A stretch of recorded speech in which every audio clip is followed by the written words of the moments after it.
into the day with the dawn ringing in my ears. Oh, well, I tune into my TV show. No better way, I gotta get myself into gear. Let's go. Oh, and I feel good today with my wake up in the morning espresso. I feel good today. It's my feel good breakfast show. It's 7 o'clock on this Wednesday morning. A very good morning to you, beautiful early risers. Thanks for joining us on your feel-good breakfast show, Expresso. We're live, large, and in charge. It's the middle of the week, and of course, the Expresso team is here to get you over that hump day and on your way all the way into the weekend. We've got great stuff lined up. Chef Pedro Clem Pedro is back in the kitchen again with some delicious recipes in the meantime to inspire you. And for those of you looking for a new workout, look no further than an Olympic rowing athlete who's going to be showing us how to keep fit today. So we've got it all in store. Of course, feel free over the next couple of hours to engage with us on social media, hashtag Expresso Show. We'd love to hear how your lockdown is going as we begin day 48 of the national lockdown. Let's say hi to the team. How are you guys doing?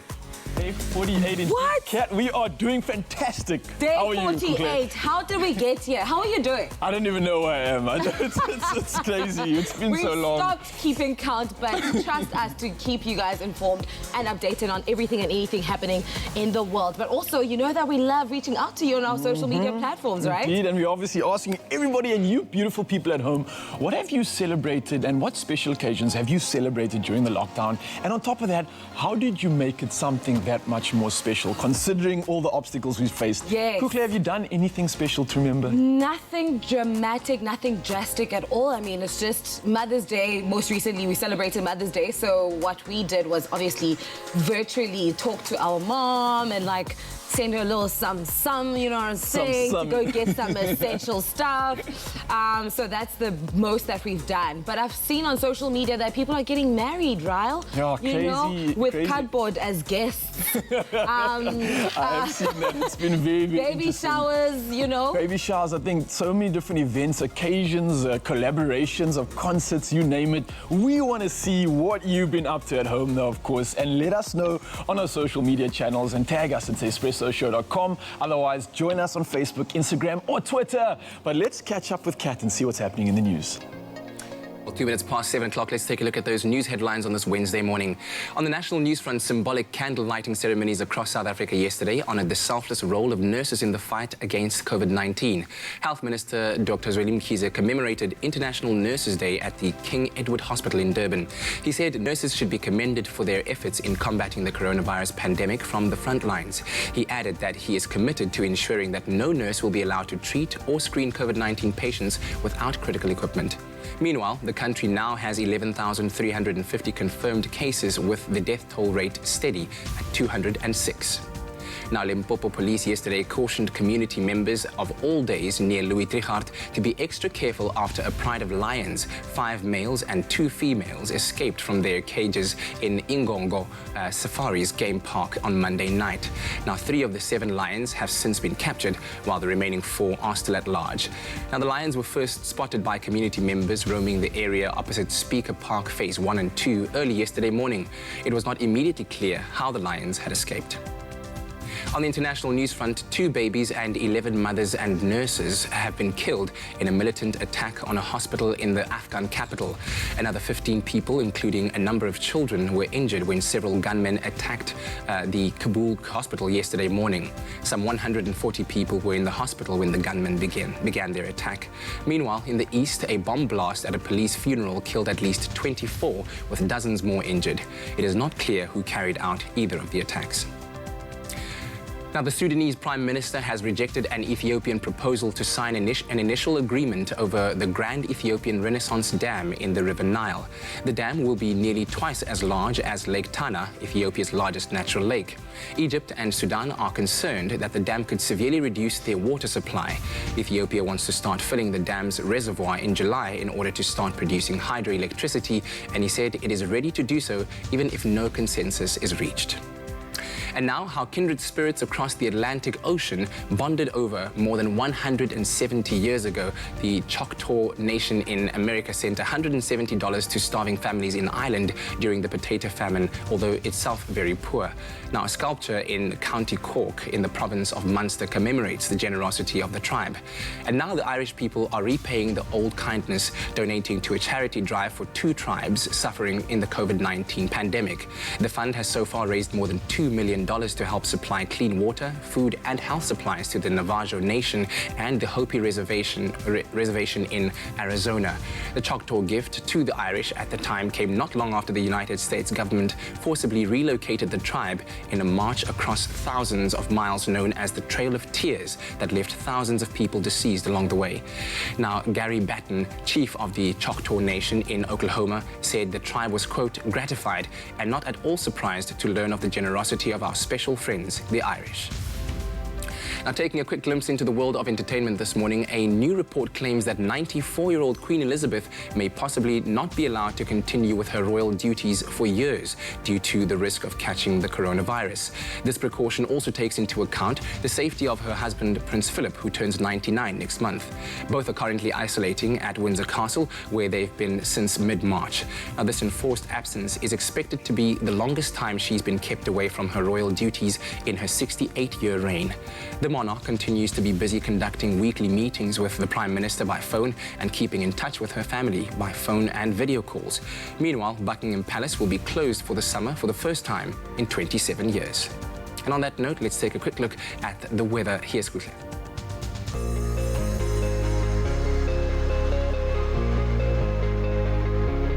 It's a beautiful Wednesday morning. It's hump day, everybody. It's time for us to have the first look at the weather this morning. But first, looks at some beautiful sunrise pictures. Shane Janchis sent us the stunning sunrise picture showing us the early morning cloud cover from Knysna in the Western Cape. The town on the Garden Route can expect partly sunny and cool conditions today with a maximum temperature of 18 degrees.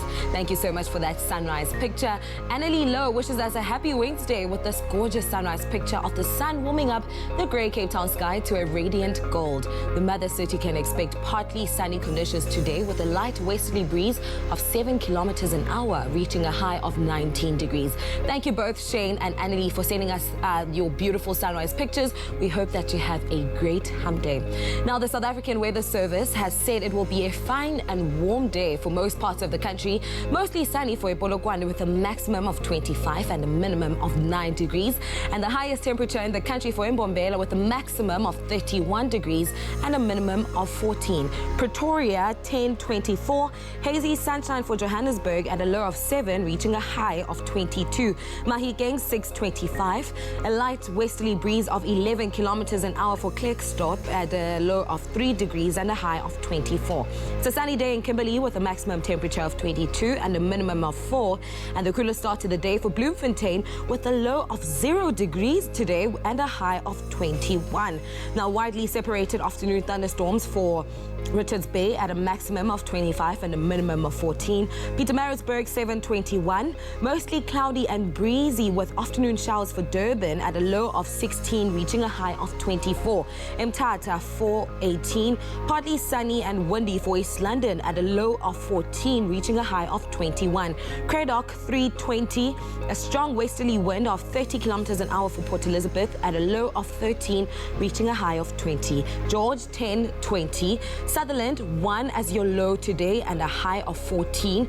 Partly sunny for Cape Town at a low of 11 degrees, reaching a high of 19. Sunny to partly cloudy for Worcester at a minimum temperature of 7, reaching a maximum of 20. Last and definitely not least, Uppington, your maximum for the day is 23 and your minimum is 6 degrees. Now, being on lockdown does not mean we can't see this beautiful country we live in. So please do send us pictures or videos of your hometown and we could show it live on the show. Now, make sure to include a picture of yourself and why you love your town so much, and do include that oh so important hashtag Expresso Show. Now, it is hump day. Now, you know what they say, once we've reached the peak of the week, it's down to the weekend. I hope that you have a fantastic Wednesday morning.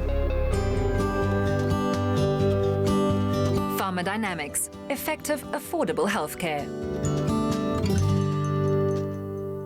It's your feel-good breakfast show. We are live and we are serving you with your daily dose of inspiration. As we take a deep dive into the financial matters today, we look to the respected historical figure who helped pioneer the spirit of self-help and the American dream. And his name is Benjamin Franklin, and amongst many other accolades, he was an inventor, scientist, and politician who was one of the founding fathers of the United States, but never actually served as a president. Now his face is on the American $100 bill, which is the basis of the phrase, "I'm all about the Benjamins, All about babe." the Benjis. All about the Benjamins. And now this is what the wise man once had to say. Take a look at these words. He said, your net worth to the world is usually determined by what remains after your bad habits are subtracted from your good ones. Think about that one. Your net worth to the world usually determined by what remains when you subtract your bad habits. Very similar to like a karmic debt, right, Kat? It's just, Yeah. you have, no, it's not just your financial assets and your gain that they're really speaking about, but I think it's everything in the world that you have to offer that's positive and weighing it up against the negative, and that's really who you are at the end of the day, I think. Sure, it's Steve, man. Steve. Where would you be right now? Would you be on the positive side or the negative side? I'm going to definitely hope to say positive. Oh, man, a great way of looking at how you manage your financials, but also on a deeper level, managing yourself and evaluating your social capital to the world out there. Take that into your Wednesday morning. Only you can make my day.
It's my feel-good breakfast show. Happy birthday, a very happy birthday to you. Yes, you know what it is. It's a Wednesday. Welcome to your Feel Good Breakfast show on this Wednesday morning. But of course, it's not just any Wednesday. It is your birthday, and so an amazing opportunity for us to celebrate you right now. But it's so amazing how many birthday wishes we receive every day. We're really thankful for getting them from you. Thank you very much for that. And today, if it is your born day, you're celebrating it with somebody very, very special, a musical legend, the one and only Stevie Wonder, who turns 70 years old today. Can you believe it? Wow, say that again. Now, Stevie Wonder has won 25 Grammy Awards and is undoubtedly the king of soul music. He's the only artist to have won the Album of the Year award with 3 consecutive album releases. And he's sold over 100 million records worldwide, making him one of the best-selling music artists of all time. And Stevie Wonder, happy birthday to you. I love that you said, Stevie Wonder. You have to. That's Respect. like the utmost respect, you know? When you think Stevie Wonder, what song do you think of? Isn't she lovely? Woo! Yes. Isn't she wonderful? Get it. I go, and you? Get it.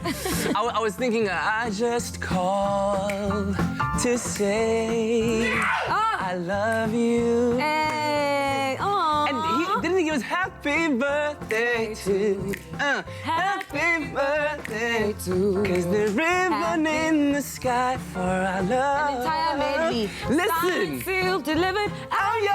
Hey! Woo! Dance on dance. Actually, on that note, let us know your favorite Stevie Wonder songs. Wow, this man, happy 70th birthday to you. But now down to the real celebrities, okay? Hey. And that is you, our loved and loyal viewers. We received those videos that we love seeing. This one goes out to Onke Matondlana. It's sent by Uzimbra. It's sent by Yolanda. Let's check it out.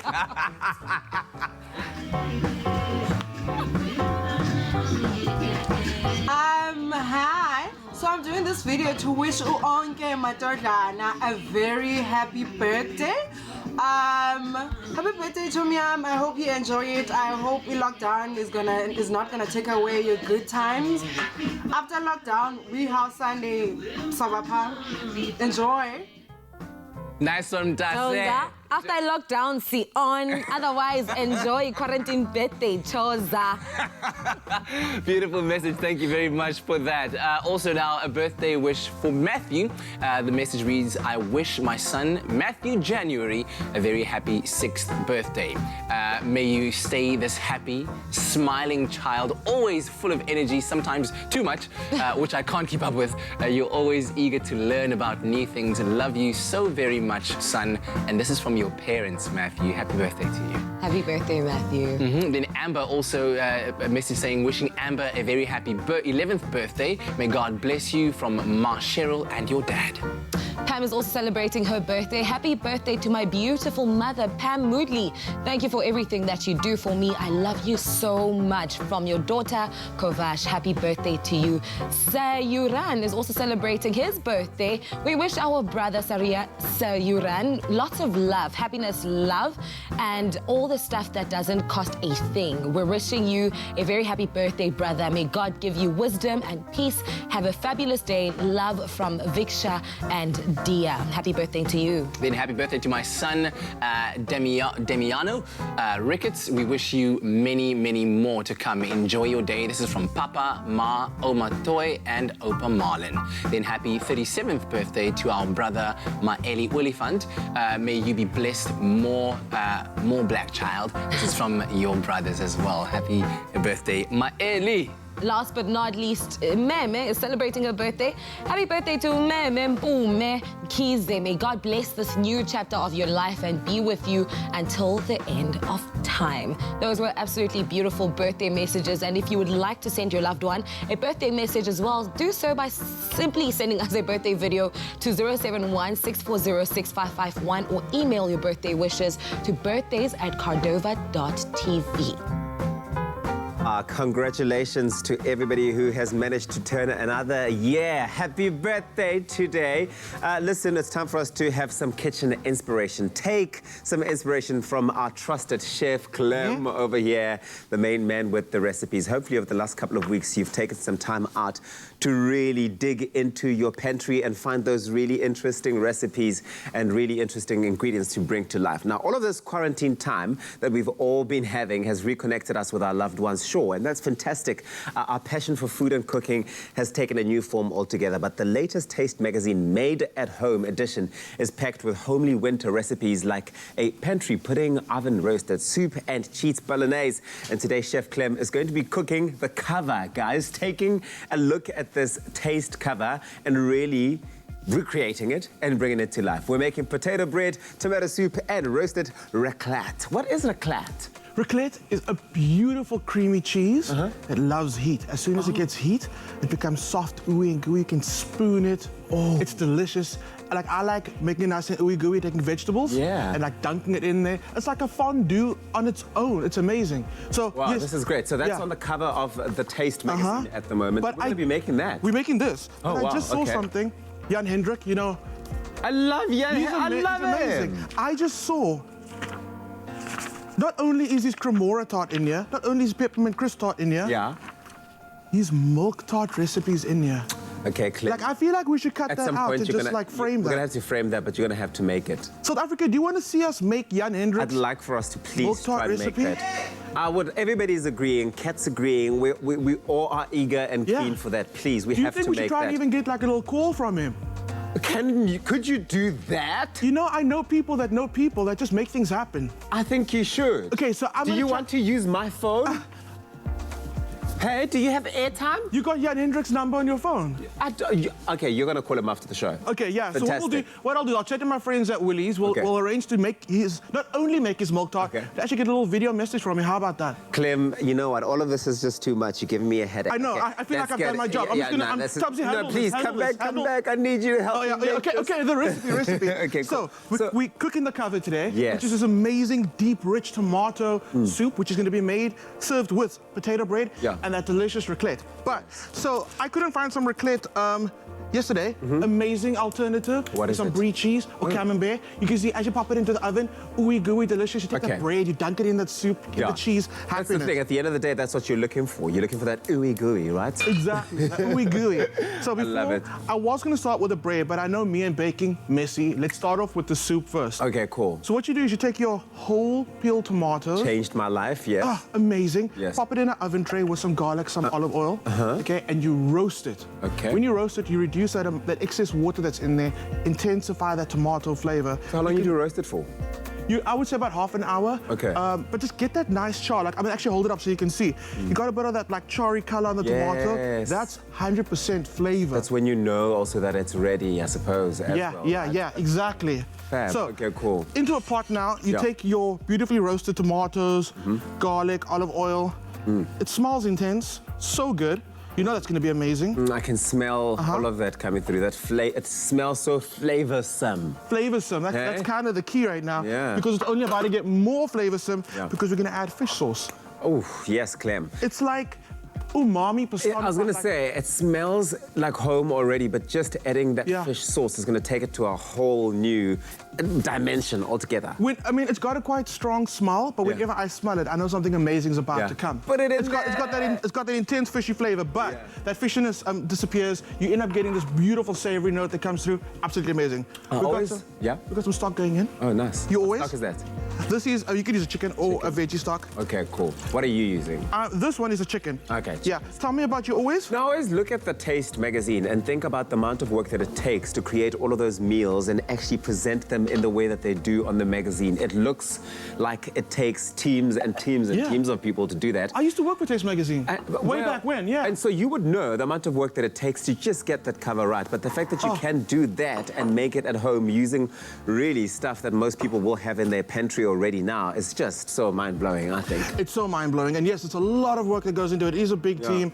I mean, just to get that cover alone. It's a photographer. It's the main stylist. It's a styling assistant. It's just like people. It's people. So exactly. You can use all of your family members at home during this quarantine to do all of that. So you do the cooking, one person does the cooking, but if you've got that son or daughter that's really good at taking photos on social media, this is their time to earn their meal. Is that you? They must take a photograph. Is I that would you? typically be that person. Yeah, okay, I see that. Okay, so then we're gonna make this amazing potato bread. So I've got some potato. All I've done is blanch it in a pot until it was nice and soft. Okay. Mashed it up nice and fine. I added some salt to that. Now I'm gonna add 1 egg. This is the simplest recipe ever to make potato bread. Okay? I'm actually paying so much attention right now. I'm happy. I'm happy. A bit of milk goes in. Tabiso, next time someone asks you what's your favorite flour, you better tell them it's self-raising flour. Self-raising, yeah. Okay? We all know self-raising, you'll get nowhere without it. No way. It's a kitchen icon. I feel like so underrated. But honestly, this is the best way to get a bread done in like half an hour. All right? You smiling? I'm smiling because I love when I see self-raising. I'm actually lying. I'm smiling because Raul's looking this direction of the kitchen. And I can tell he's hungry. They don't even know that Raul does come to studio very hungry. The man's metabolism it's insane.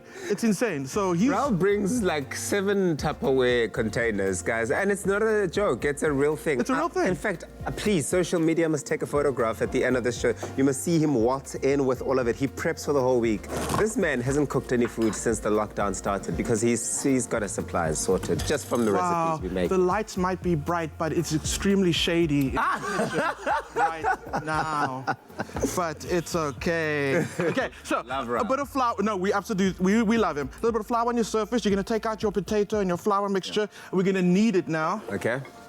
And it's my favorite part. Yeah, you're gonna knead it, bring it together, make a nice dough. Don't overwork it, just bring it together. And then you're gonna get where's my cutter out of here? Okay, let's just first get that shape. Yeah. I like kind of like, instead of rolling it out to get that texture, the flat surface, I like using my hands to press it out. You get like an even bit on the top. Yes. I think that's But that great. adds so much character. It I don't know, does. there's something about it that is that seems and feels so Homely. authentic and homely that Yeah, exactly. you really enjoy. I love that on the front cover it says that Taste Magazine, we kept on cooking, so you can too.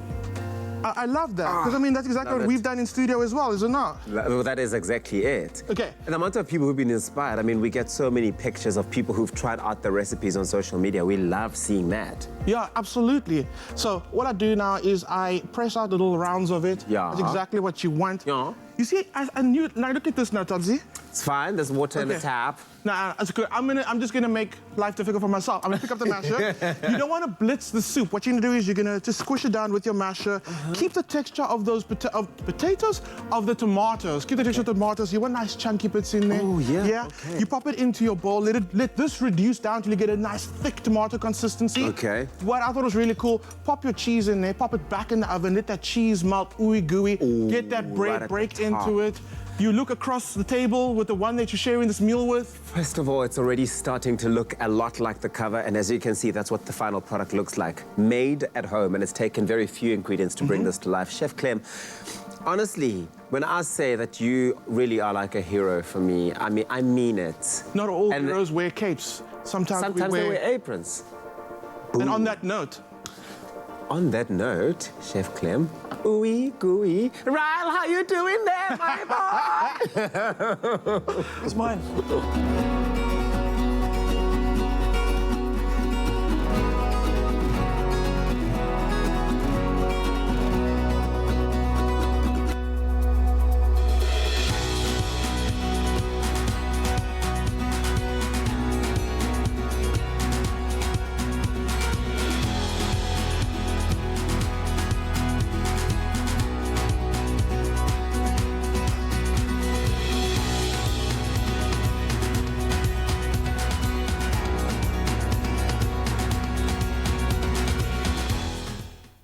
Only you can make my day.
It's my feel-good breakfast show. This global pandemic we are experiencing at the moment has been the cause of thousands of job losses and industries coming to a complete halt, leaving many of us financially unstable. Now, with a lot of uncertainty, the best thing we can do is try to plan for the future as best we can. We speak to financial expert Iona Minton on how we should be financially planning for the year ahead. Welcome back to the show, Iona. Hi, thank you. Now, let's get right into it. We spoke about it the last time, but what types of financial difficulties are people experiencing at the moment? Well, the thing is with the pandemic, your bills don't go away. So if you're in lockdown and your salary or your income has been affected, then, you're going to be treading water to try and pay those bills. So that is probably the most important thing that people are focusing on right now. So I suppose you'd have to say that you have to really be frugal in these times and just cut down things to the absolute bare minimum, and to keep the bills that are absolutely essential in place. You don't want to be cutting on the wrong things. How would you then say does this affect planning for the future, and how should people go about financially planning for the future as things hopefully does get better? Yeah, well, I'm sure there's a lot of people that have heard experts talk about saving in the future, and they've just dismissed it because it's much more fun to spend money, but this will definitely focus them in on saving. To be honest, it's a little bit glib to be talking about saving right this moment. We're in survival mode here. So to be honest, not spending is a savings plan at this stage. When we finally come out of it, then we need to really reevaluate our finances and then look at how to successfully plan for the future. What things do you need in place? How disciplined do you have to be? Because at the end of the day, it's not what you invest in, it's how long you invest for. And I think it's going to refocus people's brains saying, okay, now is the time I need to start planning for my future. I've had a scare. I'm getting on top of my bills. Now let's look at this not happening again. Let me bulletproof my finances, basically. And then what would you then say are those essential policies like life and retirement, for examples? Should we be keeping them, and what should we then forfeit? Yeah, it's really hard to say choose which investment or insurance policy to give up, because they're all a vital part of your financial life. However, I would not cancel any important insurance policies like life or medical or even car insurance. I would not do that. What I would look at is if you've got an investment plan, got a regular savings plan, maybe put that on hold for a while, because it's not going to impact you. Yes, you'll save less, but cancelling an insurance policy like a life policy or a car, if you have an accident or you die, there's huge consequences for that. Not saving as much is not so serious. And something you've also mentioned before is maybe speak to your bank, speak to your creditors, and maybe they are able to assist with this. But now, looking things at a schooling perspective, how can we make sure our kids' school fees can still get paid, and are student loans something we can look at as well? Yeah, look, the schools are also going to have to be a little bit lenient in terms of the school fees being paid. However, looking at it from their perspective, they also need money to let the school run. So there's going to be some kind of compromise is going to have to take place. But, rather pay some than no school fees, but negotiate with the school. The second thing is student loans. They might be the only option now going into university. I'm not a big fan of them because there's very high interest on them. Maybe look at alternative sources of funding, but if it's the absolute only thing you can do, look at the student loan, but aim to pay it off as quickly as possible, because you will get into a terrible interest trap, because you just keep paying interest upon interest, and it's not good. When you're coming out of that degree and you're starting work, you can have a huge bill to pay, so try and avoid them if possible. Are there then some creative ways in which people can start making money from home during this time? Because I know my nephew has started making his own mask to sell to the family, so maybe you have some tips for those people that want to get creative during this time. Yeah, look, there's a scramble right now for people that are in business to actually take their businesses online. Yeah, we have to be creative, and there has been a lot of creativity around this.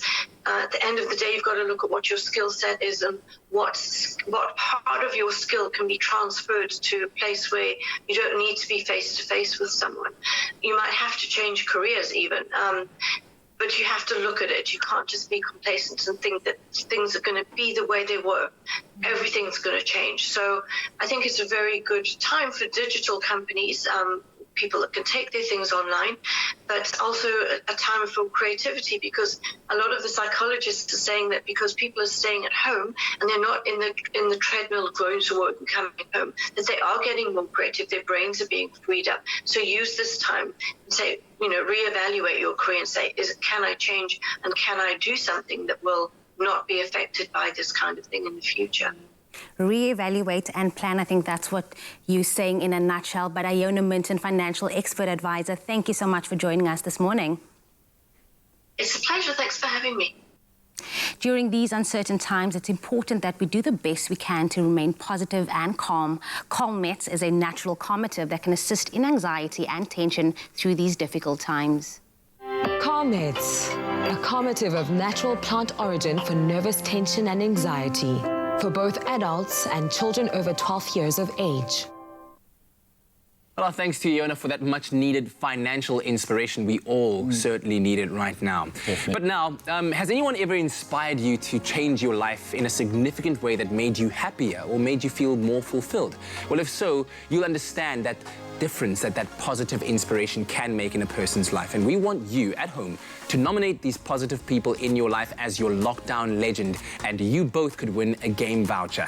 Now let's take a look at some of the more compelling nominations we've received so far. All right, so first up we have Wendy Dino, who had this to say: I nominate Joni Fredericks and her organization, who hail from Tafelsig, Mitchell's Plain.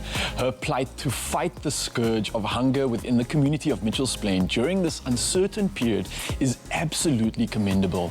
Now, she's working so hard and has reached out to Sia Khaleesi and his wife, who have physically gone into Tafelsig to assist. Now, watching her social media pages every day is so heartwarming. Her passion for the people of Mitchell's Plain shines so brightly, and it's normally the people within the warmest hearts that go unnoticed. Hashtag GodGame, please acknowledge her amazing plight. Oh, isn't that just phenomenal, Kat? Those pictures speak volumes, man. Wow. Well done. Well done. And another inspirational story that we have for you, it goes to Jolene Yegels-Henriks, who shares her nomination of a power couple who are making a difference. And it says, I'd like to nominate Ian Miller and Natasha Miller for their selfless deeds to feed the Mitchell's Plain community they grew up in. Funds are raised by donations for masks for the children in the community, and also selling masks to buy food to feed the communities. This couple and their family have been in the community every day during lockdown. Man, our thanks to them as well. What an incredible what people are doing, Kat, just to kind of create something positive and create a solution for those that are so in need. Absolutely phenomenal. But everybody's story is amazing, truly. And who is your unsung lockdown hero? Nominate them, and you could be both winning a 1,000 Rand game voucher. And to enter, all you have to do is tell us who your lockdown legend is, and of course, why. And hashtag GodGame and tag in game stores, and you could win. And of course, the T's and C's can be found on ExpressoShow.com. And don't forget, the competition runs until the 15th of May, 2020. Yeah, it's all there, ExpressoShow.com. And we're also taking it to another level, at least Game is doing so, because you can now buy groceries, pet food, cleaning items, hand sanitizer, baby products, stationery, DIY and gardening tools, as well as small appliances such as kettles and toasters, all at Game. And also, just in time for the winter, the list includes heaters as well. You can find, and if you can't find any essential products at a cheaper price elsewhere, show them online in store, and they'll beat the price by 10% on the difference under their price beat promise. And of course, remember, they're also open on Mondays to Fridays from 9 till 5, and on Saturdays, Sundays, and public holidays from 9 till 3.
evident that life as we know it was going to change drastically in the face of the COVID-19 crisis. The events and festivals we love so much started being postponed and even cancelled.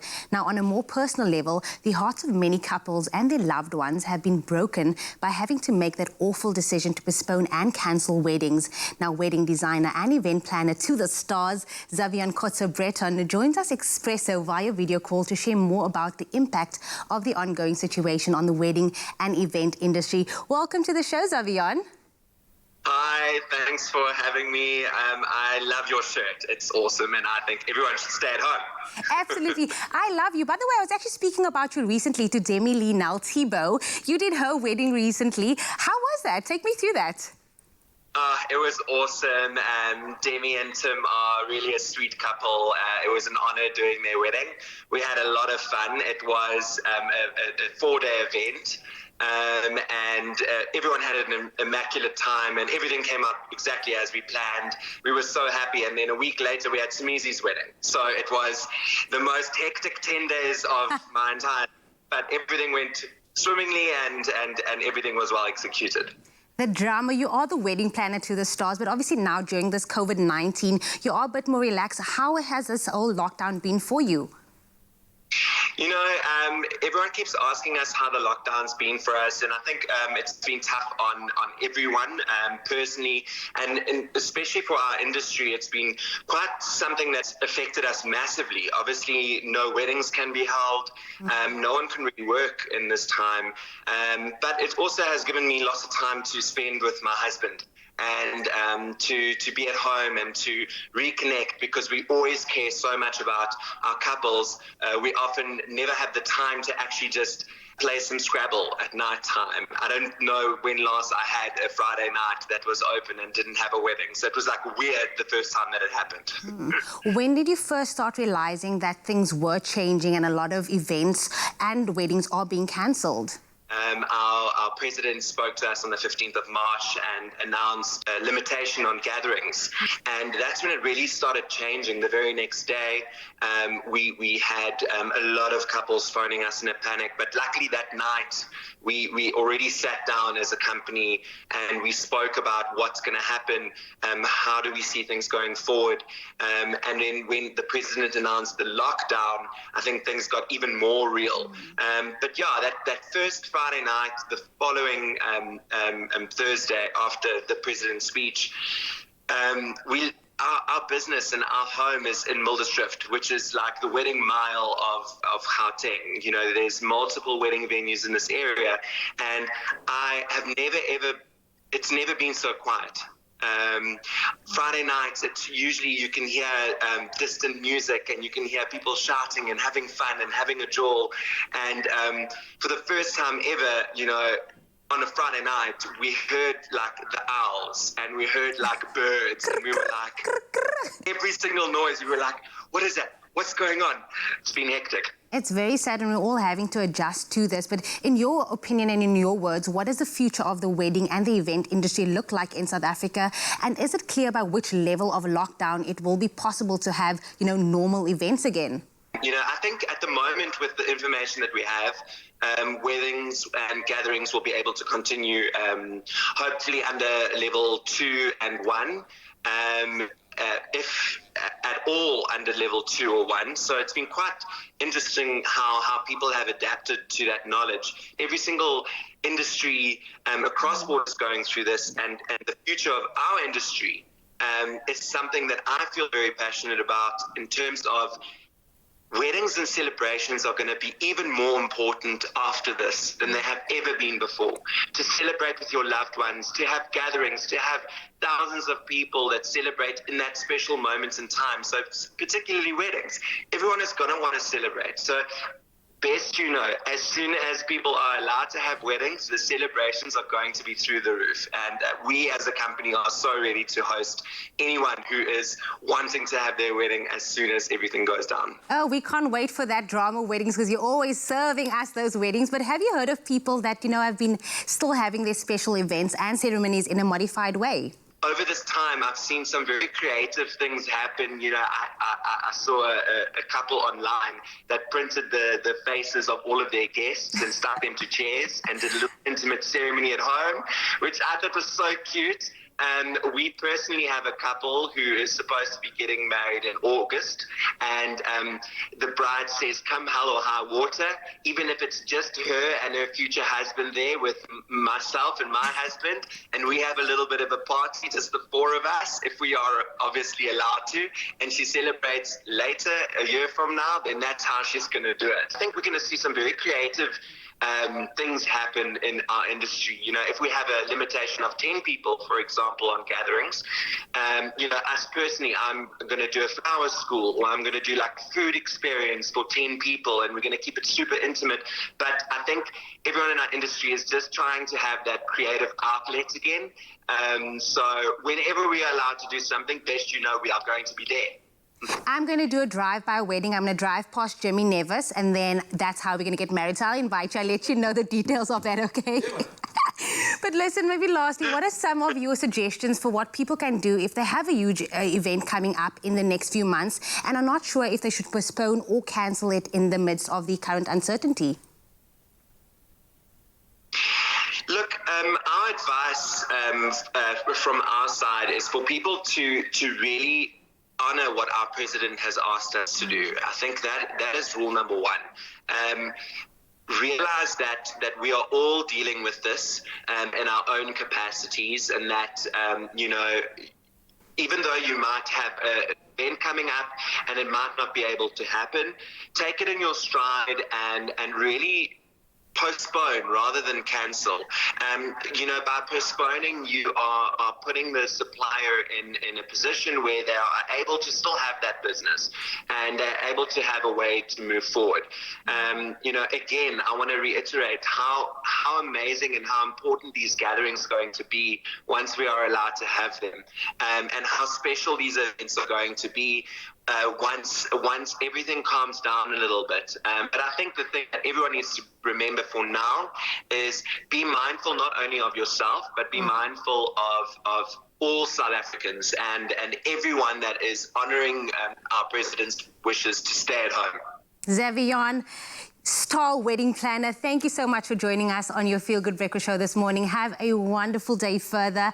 And, you know, just keep serving us with that positivity that you are and the person that you are. Thank you so much. It's been an honor being part of this, and you guys are amazing. Keep doing what you're doing and watch the space. We've got some really exciting things coming up in the next couple of months, so we'll see you soon. Love you. Now, we can spend time thinking on what might have been, but we can also focus that energy on making the most of the time and connection we are currently building with our loved ones, so we can have an even more meaningful and colourful celebration when it is safe to do so. Thank you very much, Jamie Lee. Thank you so much for still hanging out with your Feel Good Breakfast Show. It is Expresso Live on SABC3. So the lockdown is ongoing. Yes. And that doesn't mean that celebrations need to stop. I mean, people celebrate all sorts of occasions during this time, whether it's weddings, as we have seen people make very creative approaches to how they get married, to birthdays and the works. So we asked you this question on social media this morning. We've basically asked you if you guys have celebrated any special occasions during the lockdown. What did you do that made the day so special to remember? And we've received quite a number of responses, starting off with Rena. She says, we've celebrated both my nieces' birthdays via Zoom. They're in Canada. Laura was 9 April and Aria was 11 May. Oh, look at that picture. That is so cool. I like that. You know what? The use of technology to bring us together during this time has been quite something to see. Exactly, like all the way from Canada as well. So it's just like bringing people together. Yeah. Precious Mapro Wakazungu says, we celebrated my sister's 24th birthday on the 13th of April. This was forever her dream cake. Look at that picture of the cake. Wow. And I'm glad we made it happen. This was definitely the best day ever since lockdown. Ah, Pumzile, wow. That is so beautiful. Precious, well done. Happy belated birthday, Pumzile. Happy belated birthday to you. Last but not least, Salona says, #Expresso Show. I celebrated my 38th birthday on the 5th of April. My family turned my ordinary day upside down in a terrific way. Their smiles and positive vibes made it a day to remember. Such a beautiful family photo. Thank you guys so much for sending through your beautiful pictures and your messages. Make sure to keep them going, keep them flowing on our social media pages like the water. I almost and use literally the said like the hashtag water. Expresso show. We'll see you after the...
It's my feel-good breakfast show. Clover Fresh Milk is the #1 milk brand in SA. Made with love by Clover.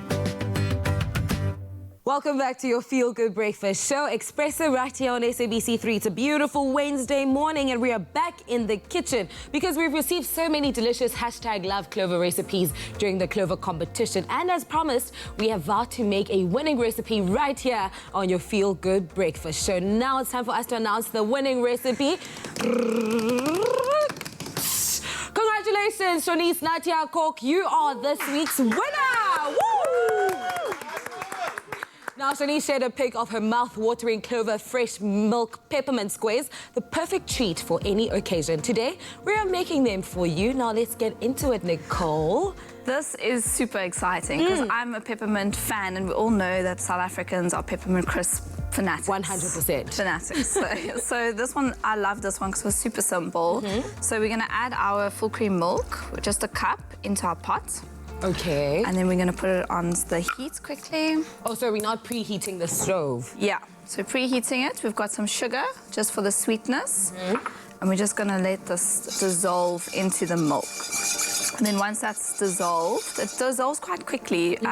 Use a whisk while you're doing this because we're going to do milk powder, which is 250 grams. Now, do you want the stove to be hot?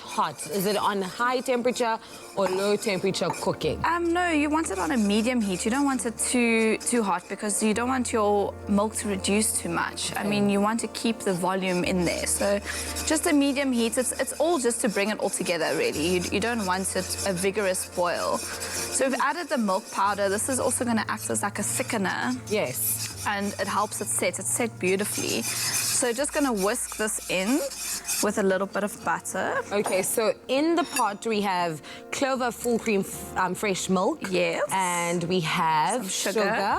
And milk powder. And milk powder to create some sort of sauce to put everything together. Correct. And then I've just added the butter now. So the butter is just going to melt away quickly. As you'll see, it's a very, very quick recipe. This is a nice treat to make with your family as well, you know? Exactly. Like a nice dessert It is a dessert, yeah. Dessert or a lunchtime tea, little treats as well. Yes. So once this butter is beautifully melted, I've got a sieve here that you want to strain this into, because the milk powder will clump up a bit, you know, it won't completely dissolve, and this is just to prevent eating or biting into any of those lumps. Yeah. So as you can see, we've got... Oh, we want a very smooth kind of consistency with our milk sauce. Exactly. I mean, if you want to, it's not going to be like a... Have you ever had milk sneisels before? What's that, Nicole? That's also like those little lumps. It's also a traditional Afrikaans type of thing. Lumps, melkkos. Oh, so you eat it intentionally? Yes, like you make it like that on purpose? Yes. Oh, okay. So you're supposed to have the lumps there. Then we've got our peppermints crisp, our flavorant here. You're going to pop that into your warm mixture. You want it to melt a little bit. Save a little bit for the top for a little bit of decoration. Yes. We're going to pop that in, and then we've got some coconut biscuits. You can use any biscuits you want. So I mean... We've crushed the biscuits? Yes. Okay. We've crushed it. So you can do chocolate, you can do vanilla. I've just opted for like that traditional tennis type of biscuit one. I mean, tennis biscuits are day one biscuits. They remind me of high school. You know, I used to eat a lot in high school, and I was those kids a lot in high school. Like, I used to have snacks in my blazer. I was those kids. I had snacks in my blazer, I had jelly babies, and I had tennis biscuits on the outside pockets. It was a mess. My mom hated it when she had to do my laundry at the end of the day, but hey, man. But you know, it just goes so well with the peppermint crisp. We've got some vanilla paste as well. Vanilla paste. You can add that in just to add that extra little vanilla flavor. Just gonna mix, mix, mix. And then you're gonna, that was half a packet of biscuits. The other half I've kept whole. Okay. So this is when you can layer it and it will absorb this beautiful mixture. I'm gonna pour this in.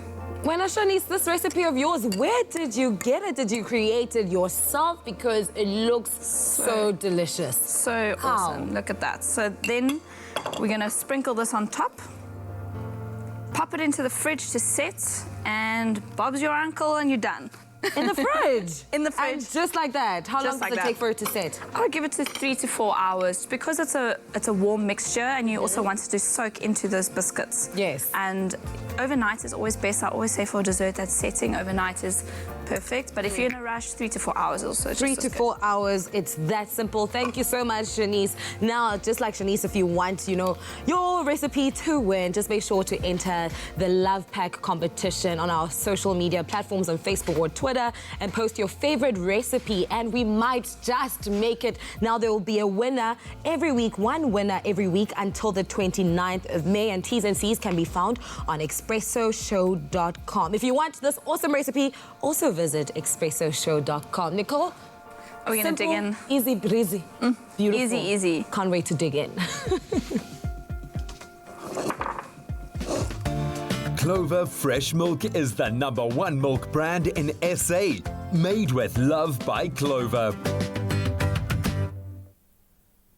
It's 2 minutes before 8 o'clock, and here's a look at those news headlines on this Wednesday morning. On the national news front, Eskom said that it would begin implementing power restrictions in some parts of Gauteng due to overloading because of suspected illegal connections. The power utility said that it had recorded high usage of electricity during peak periods in the morning and in the evening, mainly in residential areas.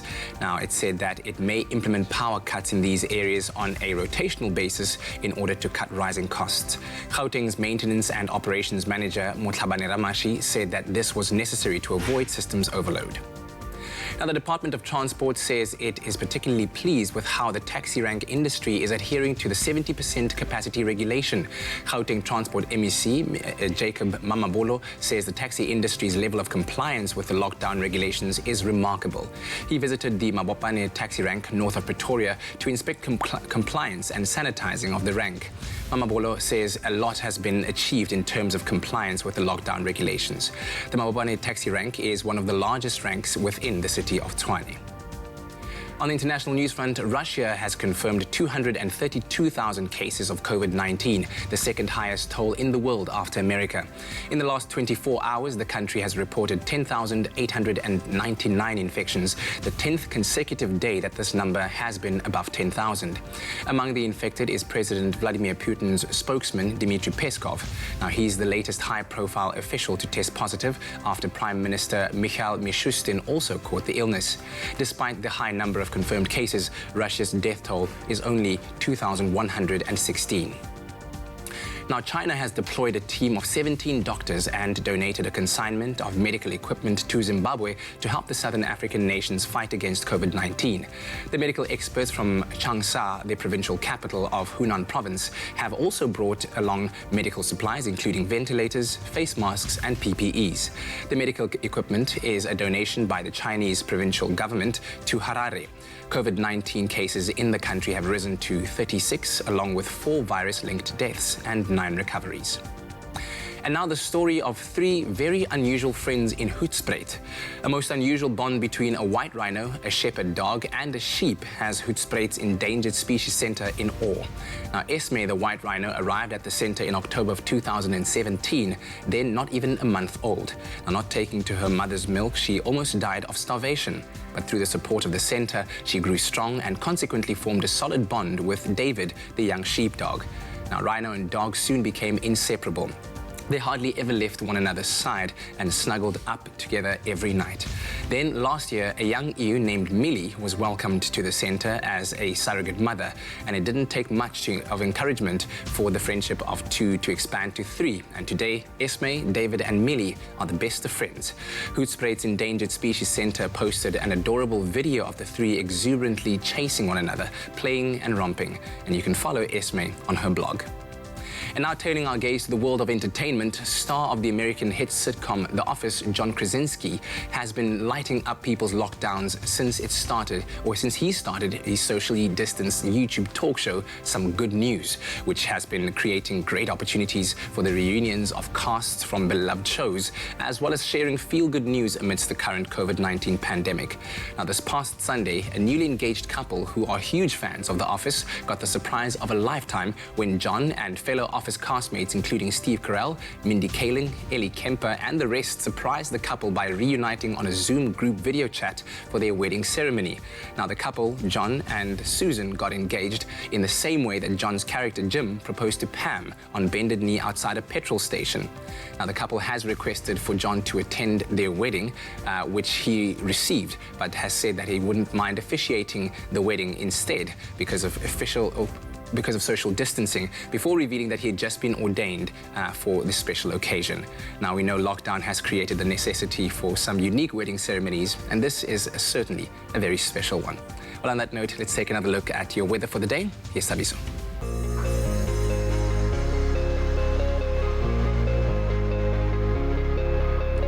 Thank you very much, Kat. Yes, we take a final look at your weather, but first, a final look at those sunrise pictures that we've asked you to send through. Thank you so much to Wesley Skroder for sending us this breathtaking sunrise picture, as well as some video footage of the golden sun coming up from behind the mountains in the mother city. Look at that. Cape Town can expect partly sunny conditions today with a light westerly breeze that's going at 7 km per hour, reaching a high of 19 degrees. Wesley would like us all to stay safe, healthy, and focused during this COVID-19 pandemic.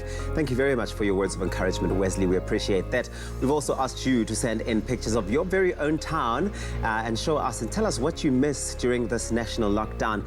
Alan Rudnicki wishes us a happy Wednesday with this stunning picture taken at the beach in Langebaan in the Western Cape last year. Look at that. Thank you so much, Alan.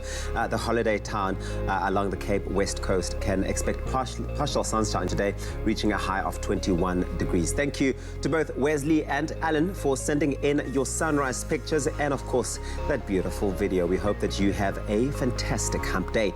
Now, the South African Weather Service has said that it will be a fine and warm day for most parts of the country. But let's take a look at those final temperatures across the country, starting off with Polokwane. Times of sun and clouds today. 9 is your low, reaching a high of 25.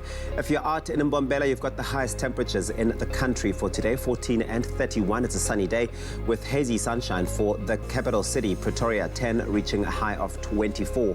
A light southwesterly breeze is expected for Johannesburg. It's going at 11 km per hour, and your temperatures are 7 and 22, with sunny times out in Mahikeng 6. That's your low, reaching a high of 25. Sun and clouds for Klerksdorp 3, reaching a maximum of 24, with plenty of sunshine today for Kimberley 4, reaching a high of 22. If you're out in Bloemfontein, you've got the coolest start to the day. 0, that's your low, reaching a high of 21, with sun and thunder showers expected for Richards Bay, 14 and 25. If you're out in Pietermaritzburg, those afternoon thunderstorms are expected over there. 7, that's where you start off, reaching a high of 21. And it's mostly cloudy and breezy with afternoon showers for South Africa's playground, Durban, 16, reaching a high of 24. Out in Mthatha, times of clouds and sun today, 4 and 18. Those are your temperatures. East London starts off at 14, peaking at 21. Craddock 3, reaching a high of 20, with partly sunny and windy for Port Elizabeth, the friendly city, 13 and 20. A moderate westerly breeze of 20 km per hour is expected. That's for George. 10, that's your low, reaching a high of 20. Sunny to partly cloudy for Sutherland, 1 and 14. The mother city, Cape Town, 11, that's your low, reaching a high of 19. And if you're out in Worcester, 7, reaching a high of 20. And it's plenty of sunshine today for Uppington, 6, reaching a high of 23. It's a sunny day out there. Now, being on lockdown does not mean that we can't get to see this beautiful country that we live in. So please do send us those pictures or videos of your town, and we could show it live on the show. Make sure to include a picture of yourself and why you love your town so much. Use that hashtag Expresso Show, right? Raul is on standby right now. I mean, he is catching up with the superstar himself of the Olympics. Raul, what's happening? South African rowing champion Lawrence Britton was diagnosed with Hodgkin's disease, which is a form of lymph node cancer, in October of 2014. 2 years later, he made an inspirational comeback by winning a silver medal at the 2016 Rio Olympics and again qualified for the global showpiece, the Tokyo Olympics, which will now take place next year. Now, this morning, the Olympic medalist joins us to chat about how he's been surviving life during the lockdown before he takes us through one epic home workout. Lawrence, how are you doing this morning, brother? Oh, I'm really good, and thanks for having me on the show. Yeah, it's a bit different not being in the studio, but I think we've got it under control, yeah. Yeah, interesting times indeed. Now, how exactly have you been adjusting to life during the lockdown?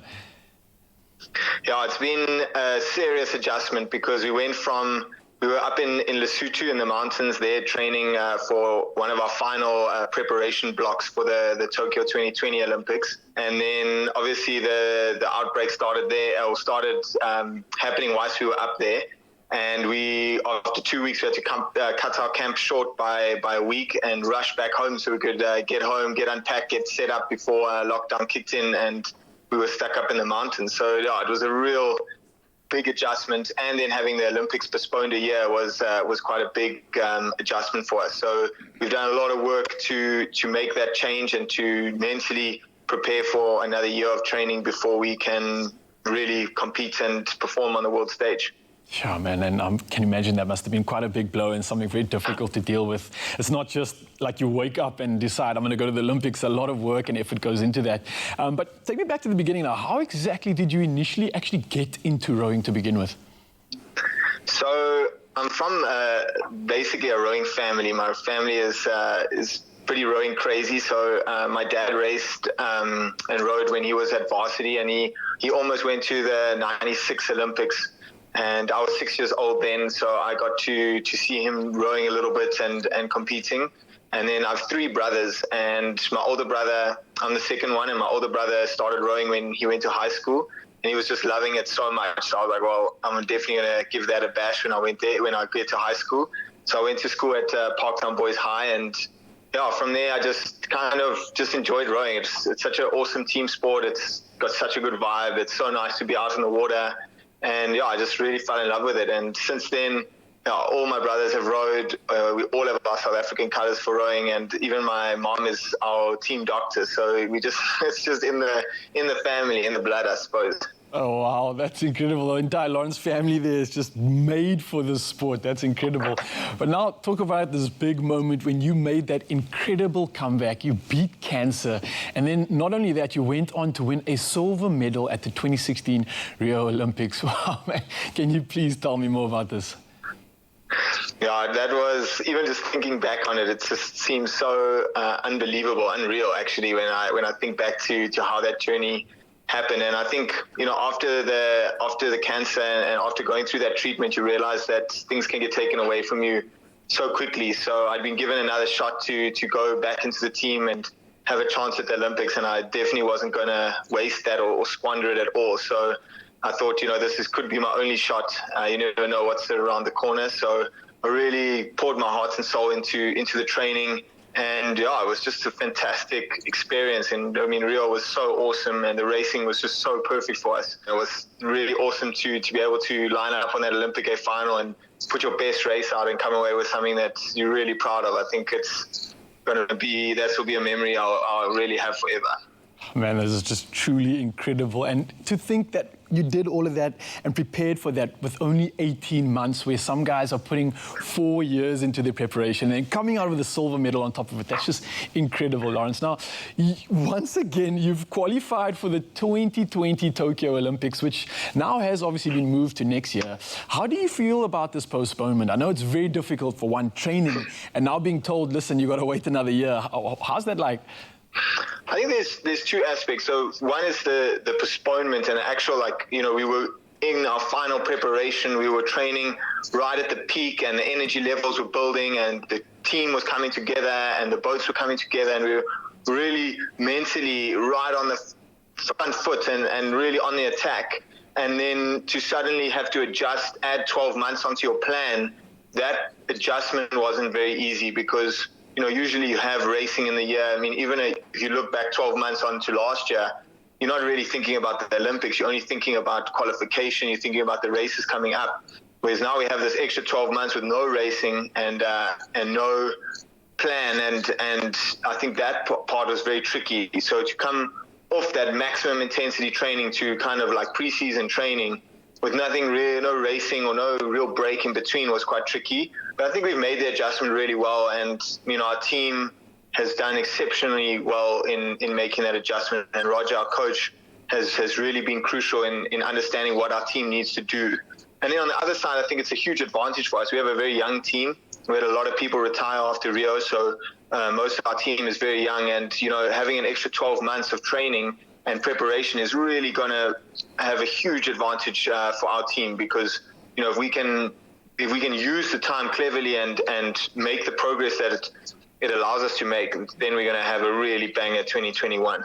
Wow, that's so great to hear. You're making me excited. I can't wait, especially knowing the force that we have in South Africa when it comes to our rowers. It's truly exceptional. But thank you so much, our SA rowing champion, Lawrence Britton, for sharing that incredible story. And later on, he's going to be taking us and leading us through a cracker of a home workout. So keep locked to your feel-good breakfast show. Catch the repeat of Tropical Island of Treasure Curacao, Saturday at 8 p.m. Let's go! 3 teams remain, and it's a fight for the final long-life charm in the competition. I am scared, I'm nervous. Dando's kryptonite is water. Teams are pushed to their physical limits. You've got to give it your all, guys. I make a huge mistake. It's anyone's game. Catch the repeat of Tropical Island of Treasure Curacao, Saturday at 8 p.m. only on SABC3.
welcome back to your Feel Good Breakfast Show. And if you missed our earlier edition, we were chatting to an Olympic sensation. It's Lawrence Britton, and he's taking us through an incredible workout here today. Lawrence, you still with us? Oh, still here, still strong. Good to have you, man. Look, we were having such a good chat earlier. The last question I wanted to ask you before we get stuck into the good stuff. I know you as an Olympian now, obviously wanting to row and not being able to. How exactly are you actually getting that rowing practice in, and how are you keeping sane? So I'm doing quite a lot of training at home, and I've got a lot of equipment. So obviously gym and home gym is a huge part of the training. I also have a rowing machine and the stationary bike, the watt bike, and I'm just training flat out on those three elements. And so far, so good. It would be nice to get back on the water. And of course, I see you got your dog there to keep you company as well, and extra motivation, which is cool. But for you guys that don't have the incredible equipment that Lawrence does, we got a cool gym hack. So all you're gonna need today is a broomstick, all right? Very simple, and grab yourself a chair, a bunkie, or anything else that you can rest your legs on above the ground. And we are ready to shake and bake. So Lawrence, what is the first exercise of the day? How are we gonna start this? It's basically a bit of a warm-up. It's gonna be a jump. So just with a broomstick behind the back. All right. And maximum intensity. Make sure you don't hit the roof. And yeah, really just warming the legs up nice and deep, and 5 jumps. All right, you guys heard the man, so we're going nice and explosive. Get deep on your squat and go for a jump. He mentioned try not hit the roof, so pay attention to that one. And Lawrence, how many reps exactly would we be doing in total of this exercise? 5 reps, and then we'll do 3 sets of them. All right, I've done my 5. You heard it at home. We're going for 5 reps in total, 3 sets. And as an Olympian rower, Lawrence, how would you benefit from this exercise? I know we're doing a lot of legs. As a rower, I'd think that you need your arms only, so why exactly are you even training this part of the body? Rowing is all about the legs, big leg power, and you want to be really explosive. So especially for the first part of the race, you want that explosiveness. So that's why the jumps are so important. Okay, brilliant. If you guys didn't hear that at home, make sure that you're not just training your arms. If you plan to be, and if you want to become an Olympian and a rower, you guys got to work the entire body, and that's what we're doing right now. We're moving over to our next exercise.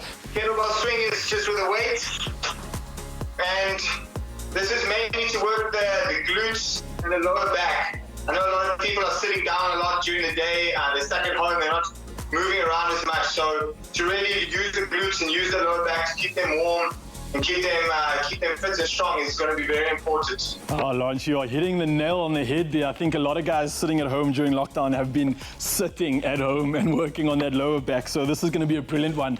I've got my gym hack here because I don't have a kettlebell. I'm using this 5-liter bottle. So let's take it away, brother. Where do we begin? We begin from in front. And remember to really push through the heels and keep the heels planted through the whole exercise. To really use the hips. All right, push through the heels, guys, throughout the entire exercise. Keep it nice and planted. And as you can see the man go, he's getting a nice ballistic movement, a good swing. How many reps in total, Lawrence? You want to do 5, and if you're feeling strong, you can do up to 10. All right, so you're going for a minimum of 5 and you're feeling strong, go up to 10. And if you have any dogs in your gym area, make sure you don't knock them out in the process.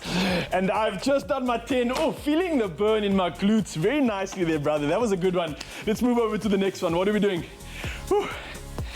This one is going to be a break from the legs and the glutes, and we're going to do some push-ups. But, you know, everyone's doing push-ups, so we're going to spice it up a bit with some incline push-ups. Oh, I like that. We're getting spicy now, guys. So we're doing push-ups, but not the conventional kind. We're going to get it a little bit of elevation, making it a bit harder. And as you can see, Lawrence is getting set up and ready over there.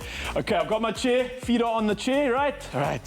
So we don't want to be doing, 20, 50 reps. We want to be doing 6 to 10 reps. So really slow, trying to be 3 seconds down, 3 seconds up. All right, a nice tempo, which is, again, I would imagine it's going to build a lot more muscle going slower, right?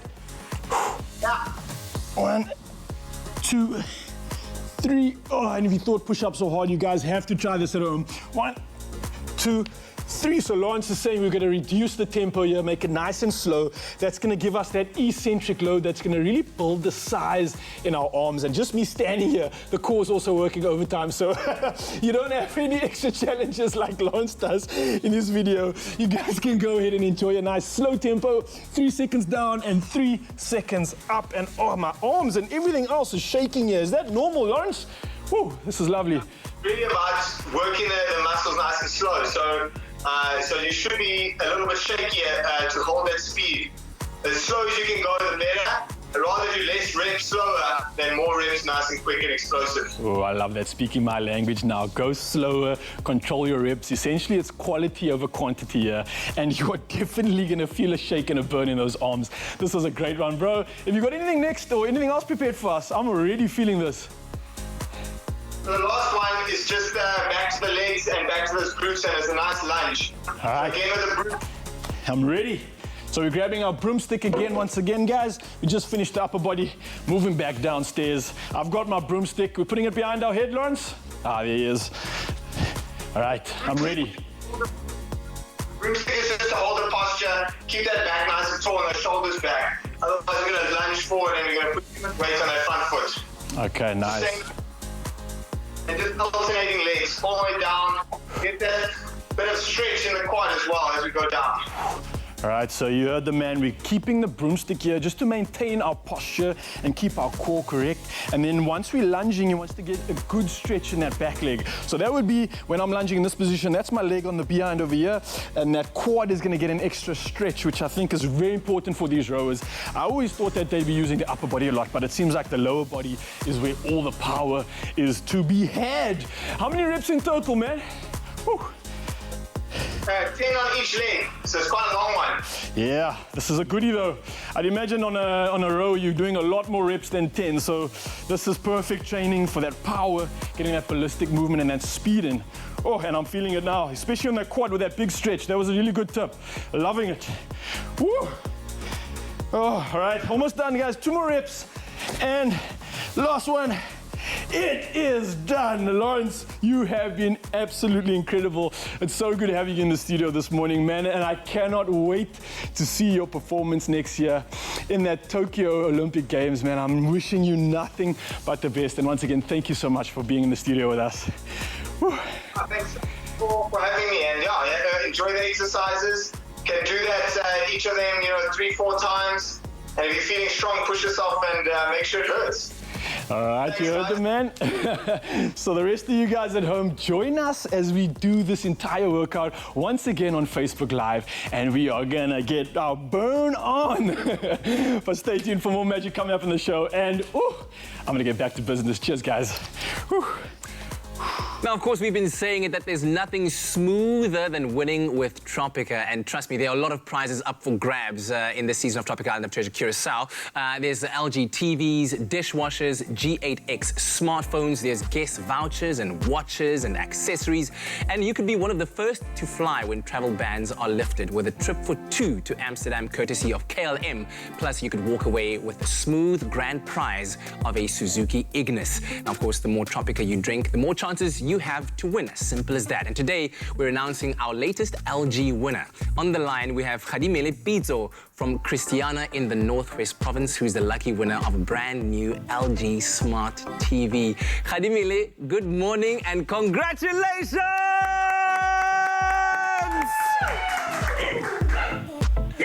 Good morning, Kate. Thank you. Oh, wow. I've got to ask you, waking up today to the news that you are the winner of a brand new LG Smart TV, how do you feel about that? Shocked, excited. I'm having those mixed emotions. I don't know what to say. Speechless. Everything that you can think of. That's absolutely amazing. I'm so happy for you. And I know that you haven't yet received your TV, but when you do get it, what's going to be the first show you're going to watch on your brand new TV? Tropica Island of Treasure on SABC3. Of course, I would have said nothing less. Now, I'm sure that you have been following Tropica Island of Treasure Curacao on SABC3. So you got to let me know, who's your favorite team and why? Team Pineapple, Dando and City. And why is that? You know, the combination, the way they do things together, like yes, like last night when they are doing that show on the water. Dando didn't know how to swim, and Setu was helping out. Man, that is a bomb. That was. So I love them, and then Dando will always say, "No, just relax.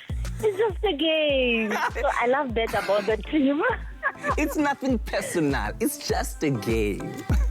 All right, listen. Is there anything that you'd like to say to Tropica and to LG finally? I'd just like to say thank you, Tropica. Thank you, LG, for giving me the beautiful TV.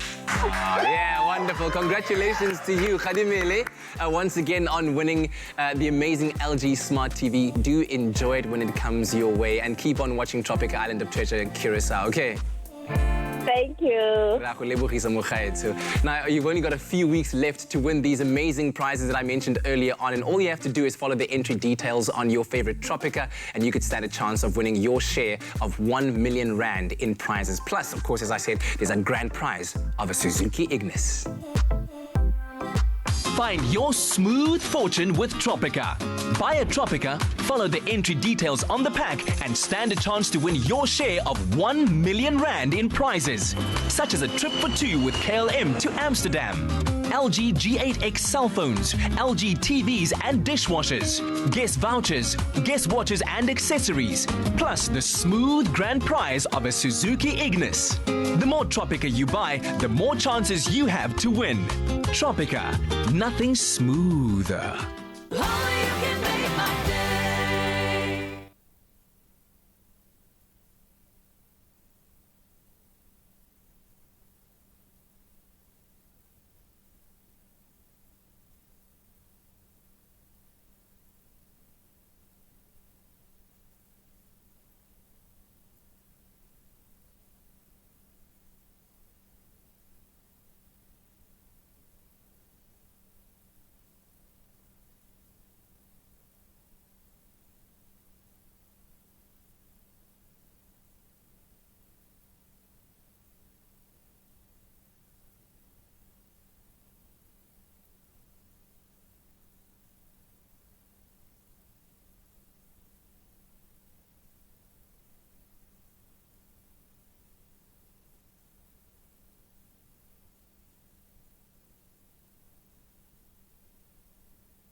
It's my feel-good breakfast show. So we've all seen the quizzes and articles where you can find out what personality type you are. But did you know that you can actually find out what money type you are as well? So in response to the COVID-19 crisis, Nedbank have rolled out multiple platforms and programs where you can connect with various experts and financial tools to help you make better lifestyle decisions. And here to share how we can find out what our money type is and how we can financially navigate the lockdown is Nedbank's Executive Head of Group Marketing, Ntabiseng Matshekga. Ntabiseng, thanks very much for joining us. Thank you so much. So as I said, Nedbank have developed a host of programs to assist clients with their financial and emotional wellness during this time, which is so important to look after. One of your initiatives is your dedicated Nedbank COVID-19 microsite. So give us a bit of a background on what information is available to all of your clients here.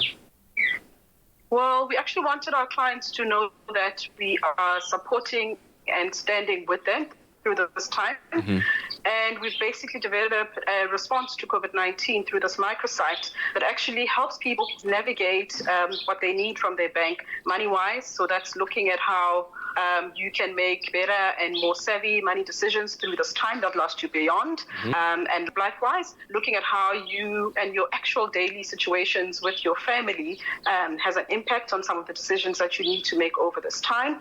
And also work-wise, because people's work environments have also changed through this time. I'm also working here while school runs in the background with my kids. So there's quite a lot, an array of content that actually helps people navigate through this time.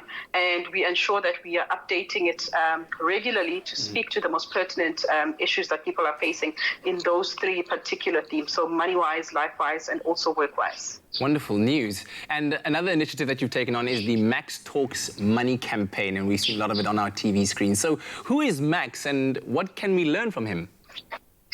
So everyone will have come to know and hopefully love our character Smooth, the taxi driver, who you will have seen in a lot of Nedbank retail advertising, having various money conversations with his passengers in the back seat.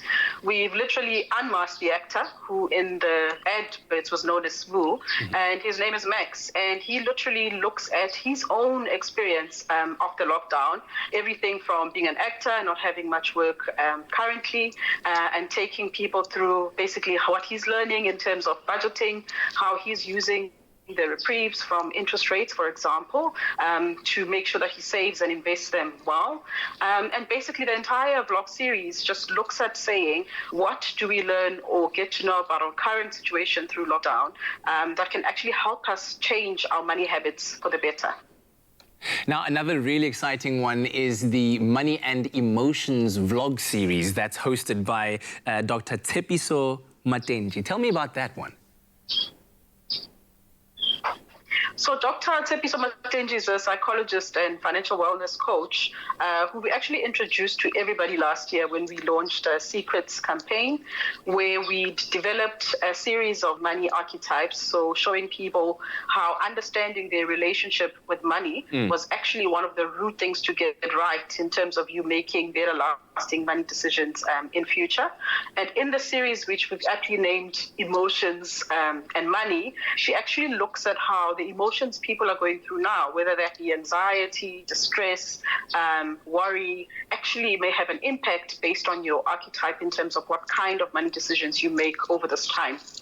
And she actually takes each of those archetypes through a series of just practical things you can do through this time to ensure that you are still using the knowledge you have of your relationship with money to actually make better money decisions going forward. And that in your current situation, in your family, etc., you are looking at what are some of the limiting behaviors you should be watching out for over this time to ensure that you actually end up in a better place during lockdown and even beyond the COVID pandemic. So, I mean, all of this is absolutely interesting, and I think certainly something that we need to explore. So how do we go about finding out what our financial archetypes are, and why would you say to people it is so important for us to explore this?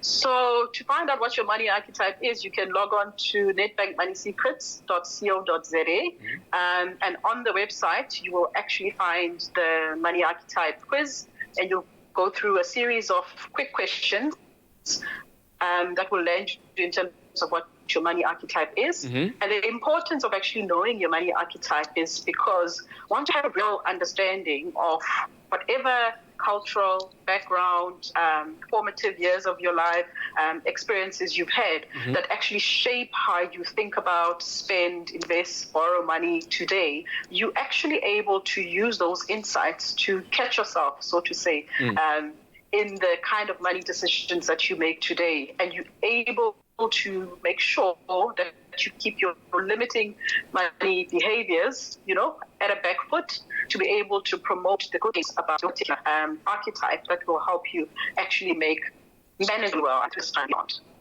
Oh, wonderful stuff. Thank you very much, Ntabi, for that insightful chat. And of course, you can go out there and equip yourself with the right knowledge to make the best financial decisions today, and that your future self will definitely thank you for. So to watch the Money and Emotions vlog series, where you can find out what your money archetype is, you can visit together.nedbank.co.za.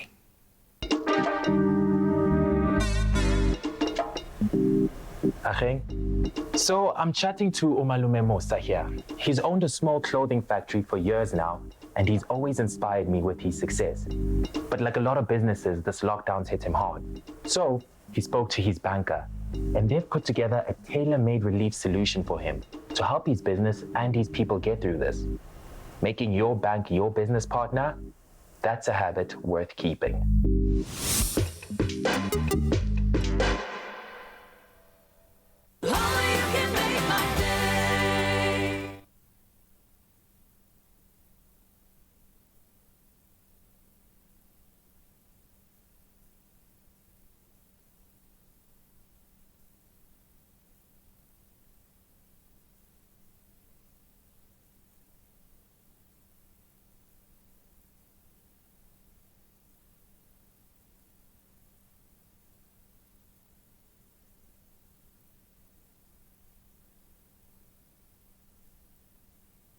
All the information.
It's my feel-good breakfast show.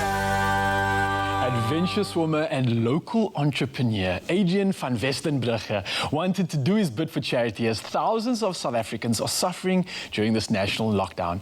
Now, this is when he decided to swim for 12 hours in his backyard swimming pool, which was broadcast on live Facebook Live, and it raised a target of 300,000 Rand to provide meals for families heavily impacted by the lockdown. And now the man of the hour, Adrian the Buff van Westenbrugge, joins us this morning to tell us more about his swim for charity. Hey, Buffster, are you with us, my man? How's it, Raul? I'm good, thanks. Yourself? Oh, so good. And of course, it's always magic having you in the studio. Now, you came up with this idea to swim from 8 a.m. to 8 p.m. on Freedom Day, completing a total of 36 kilometers in your swimming pool to raise funds for the Clothing Bank Hunger Relief Drive. Tell me more about this crazy adventure.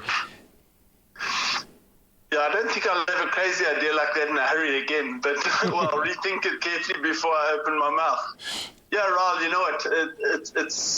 It's not difficult. You know, you just open your phone and read any article, and it's about suffering.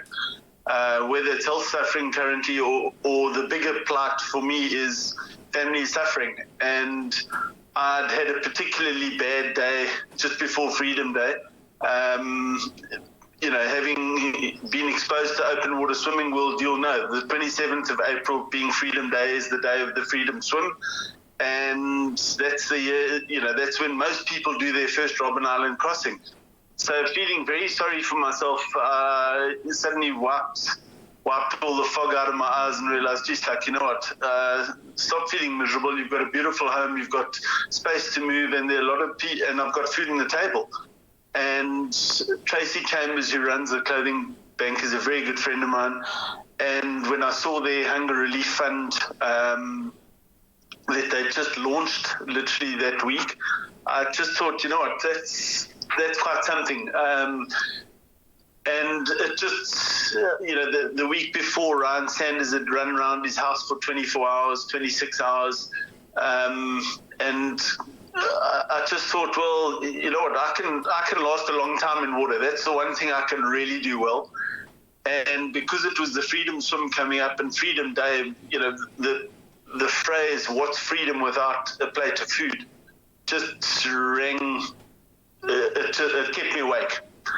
And so I put it out there to Tracy, and she said, fantastic, we're in. It was one of those moments I realized that, geez, like, what have I just said? Because in my mind, I was going to do the swim and then tell everybody about it afterwards. In practice, she launched into it, and suddenly I had, dozens and dozens, hundreds of people following me throughout the day, and the clothing bank are trying to raise a donation of 250 Rand. So it's a very bite-sized amount for anybody who's reasonably comfortable at the moment. We linked it to, well, if you're going to buy 10 cappuccinos when you weren't in lockdown, imagine you've saved all of that money already. Using that and social media, as you said, we did live updates through the day, and it was a long day, but it was a fantastic day. Oh man, it must have been an incredible one. I can't imagine how that must have been. Look, I swim quite often, but wow, doing it for so long. And I mean, 12 hours of swimming. Did you take any breaks at all during the process? And what was it that actually kept you motivated right throughout? What kept you going? Raul, it's ironic you ask, because open water swimming is arguably one of the most boring things you can do, because you just look down, there's, you get the odd view. Your mind is constantly stimulated by what might be under you, but in your pool, it's not quite that stimulating. So to answer the first question, yes, of course we took breaks. If I swam at an average of 3 kilometers an hour, which is what I'm kind of normally do, then over 12 hours I would do 36 kilometers, which firstly is an English Channel distance, and secondly is 5 times the Robben Island crossing of 7.5 kilometers. So on any normal open water endurance event, you generally will stop between 45 minutes and an hour. So every 45 minutes and an hour, I stopped and I'd have some food and I'd have something to drink just to keep rehydrating. To answer the second question, how did I stay motivated? It was possibly the easiest swim I've ever done. Just the feedback that I got every 45 minutes, and hearing how quickly the funds were being donated and coming into the donation fund was just incredible. It was the most motivating thing. I had a fellow cyclist who was even more crazy than me. He sat on a static bike for 12 hours as well, also contributing and reaching out to the cycling community. On the day together, we raised, by the middle of last week, we'd raised just under 220,000 Rand. Wow. But the awareness that it raised, the Clothing Bank Fund is looking to raise, or the Hunger Relief Fund is looking to raise about R1 million. And by yesterday, they had raised 663,000 Rand, of which 416 was through the Give and Gain Hunger Relief Fund. And that is, I'm very proud to say, 2,500 families and 9,500 people that have been fed. That is just phenomenal, wow. Yeah, so our 220,000 Rand, let's call it, fed just over 800 families for a week, which is an incredibly satisfying feeling. Oh, I can imagine. That was probably, you say the easiest swim, but probably one of the most rewarding, and I don't think anyone can thank you enough. But well, our thanks to adventure swimmer and local entrepreneur Adrian van Westenbrugge for the chat. And if you would like to donate to this amazing cause, you can visit theclothingbank.org.za for all the information.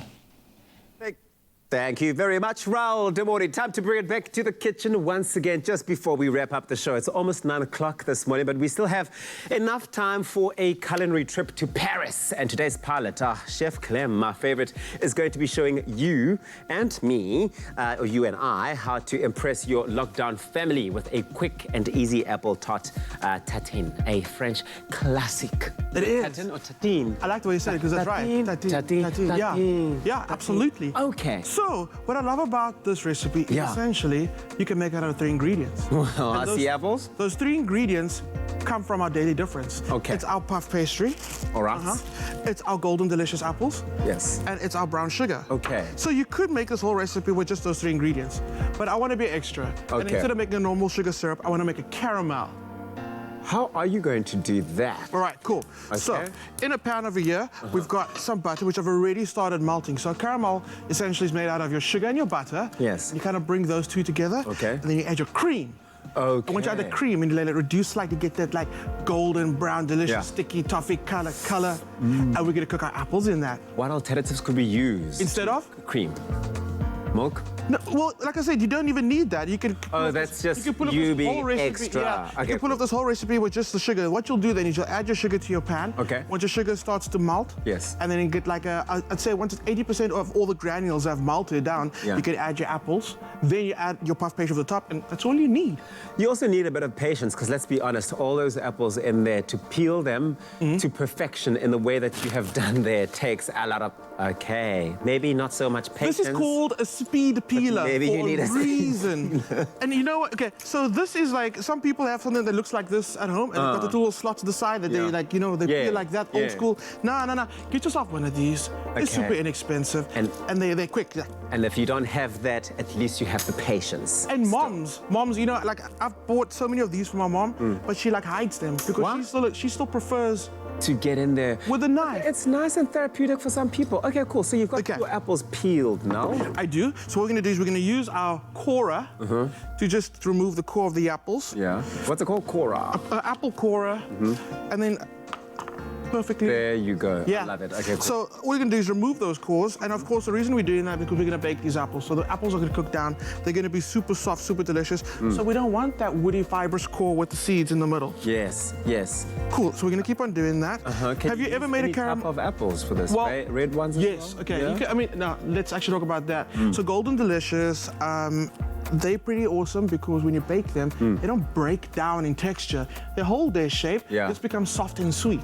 So you can use something like a Granny Smith. Okay. But when it comes to the red variety, they're more floury in a sense. So they will lose their shape and they'll actually start breaking down, which is why red apples are perfect for making applesauce. Because you want that smooth texture. You learn something new every day. Ask me more questions. I have the answers. I have the you answers. are definitely the man with the answers. Clearly, an apple is not an apple is not an apple. No, absolutely the specific type of apple you need. Okay, cool. So you've got your apples cored. So now the sugar goes in. Sugar's going in. And the rule normally when you are caramelizing sugar in a pan on its own is don't stir it. Because what happens when you start stirring it, the sugar sticks to whatever you're using in the pan and makes one big rock of sugar. You don't want to do that. But now I've got my butter in already, so that's fine. So it's not going to happen. I'm going to add more butter because more butter. Because you can, and there is never such a thing as too much butter. Please. Exactly. That's not a thing. So that's going to go in there. It's lockdown. It's my own rule. It's locked down. We can indulge and we can break some of these kitchen rules. Yeah. Make it your own. So in goes our cream. And we're going to give it some time for the sugar now to dissolve with that butter, with the cream. Yeah. The longer the cream stays in the pan, the thicker it's going to get. The better. We don't want it to get too thick because it is still going to go to the oven. So this is available on our Daily Difference today. Yeah. How long do these Daily Difference deals sort of last for? If you've got it now today? you're asking me questions. I think this one and... this one's going to be running for this week and next week. Oh, this is brilliant. Stand to be corrected. Yes, I could be wrong. Yeah. I could be wrong. But it's worth a try. It's worth going into the shop and checking. The guys from the commentary box are not saying anything, but yes, it should be this week and next week. But yeah, check it out. But what I absolutely love is, and I say this all the time, go to the Woolies website. Yeah. I do, before I go shopping in, like at my Woolies store, Yes. I always go online and just check what's happening, see what specials there are. So when I walk into store, I know exactly what I want to get, which I think is amazing. The thing is, it's actually very helpful to do that during this time as well with the lockdown, is you want to make sure you spend as little time at the shops as possible. You want to be making sure that you are going in quick and out. So know exactly what it is that you're going to be buying. Draw up that shopping list before you even go to the shop, so that when you enter the shop, you go straight to the aisle. When is it perfect and ideal to serve this, Chef Clem? Is this like a nice dessert after a meal, or is this something that you have while you're snacking throughout the day, catching up on TV? Okay, so it does make the ideal dessert because it's easy to make, number one. Okay. It's inexpensive, as we covered with our daily difference items. But during lockdown, there's no such thing as days. Every day is day. So, and then time for me as well. I mean, if you want to have dinner at 2 o'clock in the morning, you can do that. So if you want to have this as your 2 o'clock in the morning dinner dessert, then you can do that. But unless you have parents and you live with your parents, those are the rules that they set. You have to follow their rules. Oh, really? Now we're corrupting kids at home.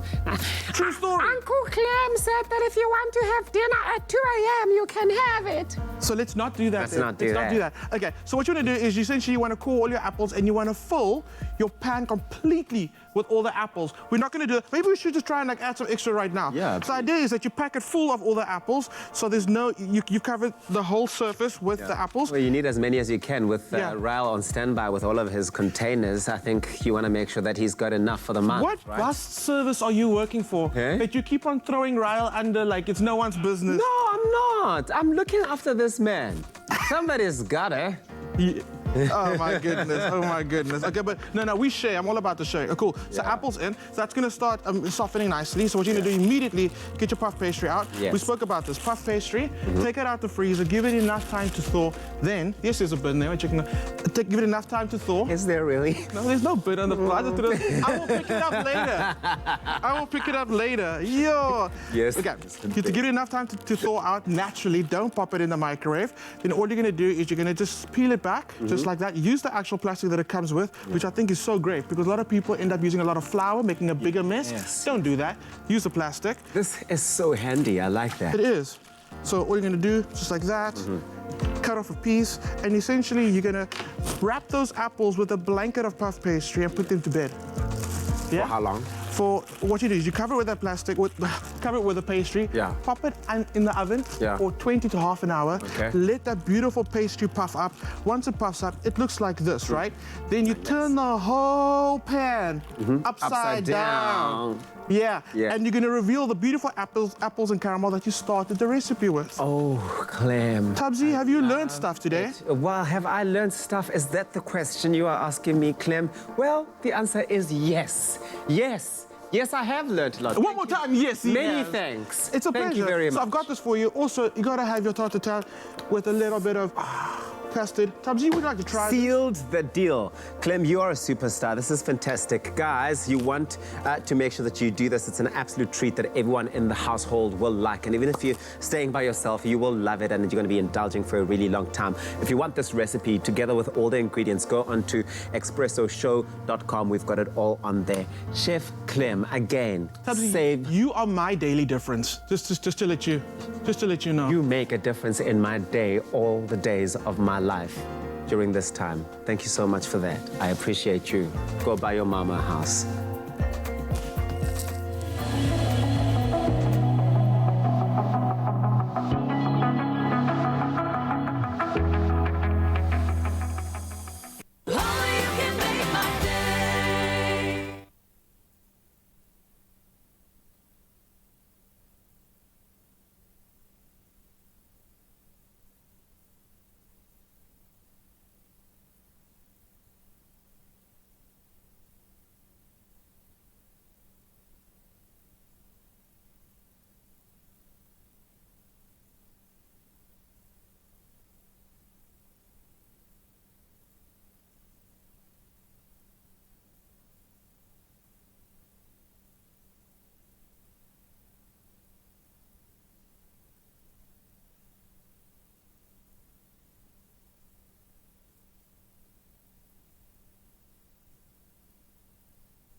We know it's been tough, South Africa.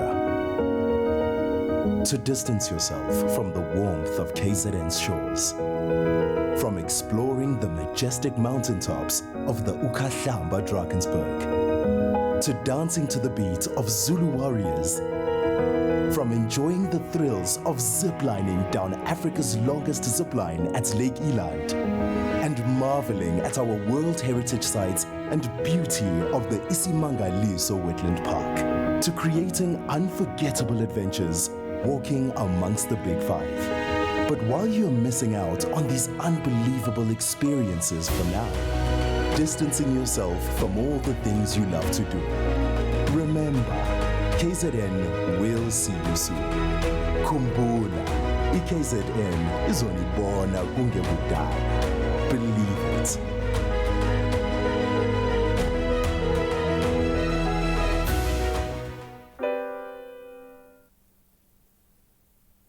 It's my feel-good breakfast show.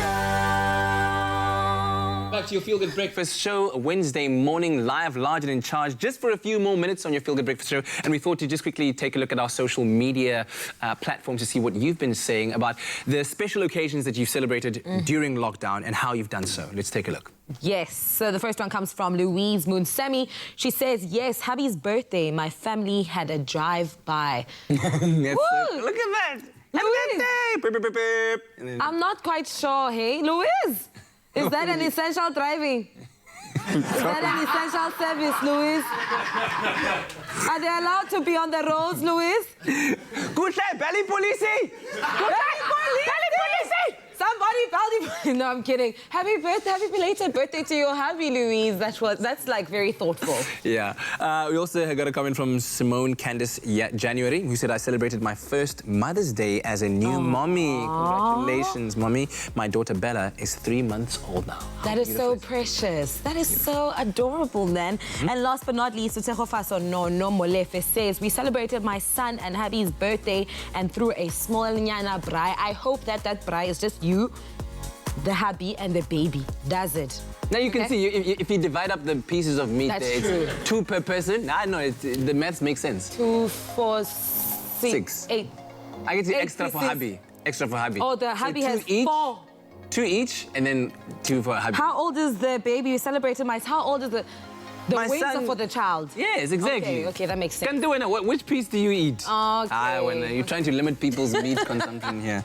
Wonderful. Thank you very much for sending those beautiful messages. Hey, we'll see you again bright and early. Thanks very much to the team, and have a wonderful Wednesday. Hi, everybody. Well, before we go, we thought to inspire you with a bit of a quote from back in the times of olden days. Yeah. Please tell us, where's it coming from? So it's Marcus Aurelius, and now he was a Roman emperor from 161 to 180 AD and a Stoic philosopher. Now Aurelius and other Stoic philosophers urged us to step outside of our thoughts and be aware of them instead of being imprisoned by them. And these are the words that he had to share, Tubbs. You have power over your mind, not outside events. Realize this and you will find strength. Straight to the point, it's direct, doesn't need to be explained. But of course, once again, we will be streaming live on Facebook after the show. Claire will be answering all of your burning culinary questions in the kitchen. Raul's gonna get you moving. He's got you covered with some home fitness tips. Tomorrow on the show, we're joined by the makeup maestro from the USA, Sir John! But in the meantime, have a beautiful day. We love you! Mwah. Cheers! Expresso Show, made with love by Clover. Another feel-good production.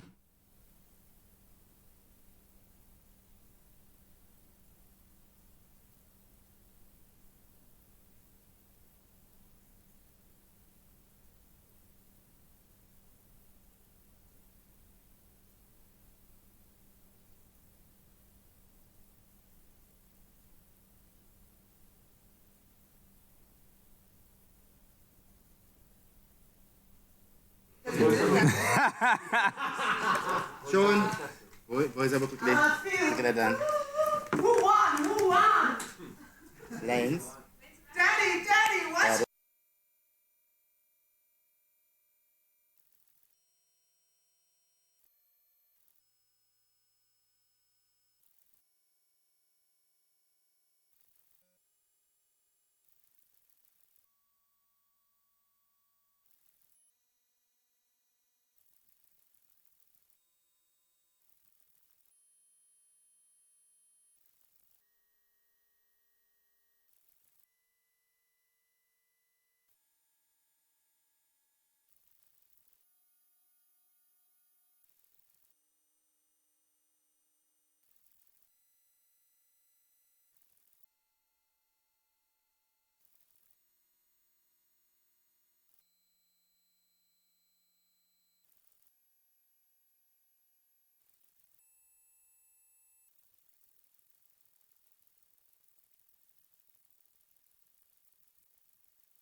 Are we doing the roads quality line first? Yeah. Okay.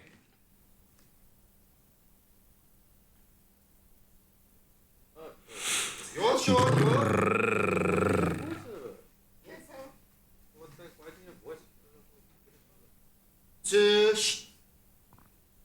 Roads quality for the love of winter. Roads quality for the love of winter.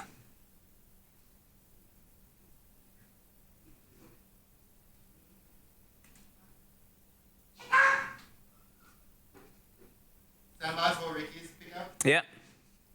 Can you say Ricky's pickup, question 1? Ricky's pickup, question 1.